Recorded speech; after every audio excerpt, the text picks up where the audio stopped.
আপনি কি জানেন উত্তরবঙ্গে আছে এমন একটি মসজিদ যেটির খ্যাতি শুধু দেশে নয় বিদেশেও ছড়িয়ে পড়েছে।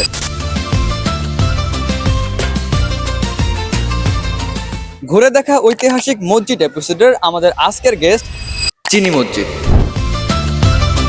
অনেকের মাঝে প্রশ্ন থাকতে পারে, এত নাম থাকতে এরকম অদ্ভুত নামকরণ কেন হলো?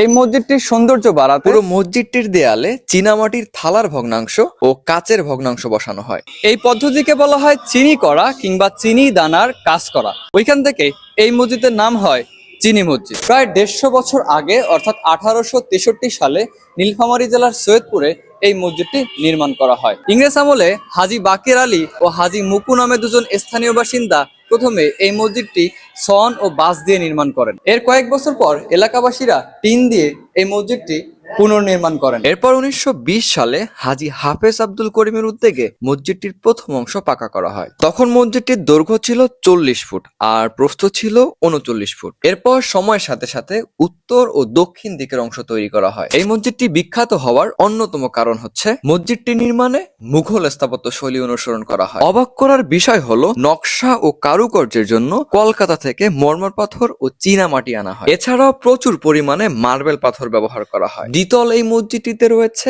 27টি মিনার আর ছোট ছোট 32টি মিনার সহ রয়েছে 3টি বড় গম্বুজ। এছাড়াও 243টি সংকর মরমর পাথর রয়েছে। মসজিদটির বারান্দা সাদা মোজাইকে বাঁধা, তবে অন্যান্য জায়গাগুলো রঙিন পাথরে মোড়ানো। বাংলাদেশে বেশ কিছু বিখ্যাত মসজিদ রয়েছে, যার মধ্যে এই মসজিদটি অন্যতম। মসজিদটি শুধুমাত্র উত্তরবঙ্গের গর্ব নয়, বরং পুরো বাংলাদেশের গর্ব।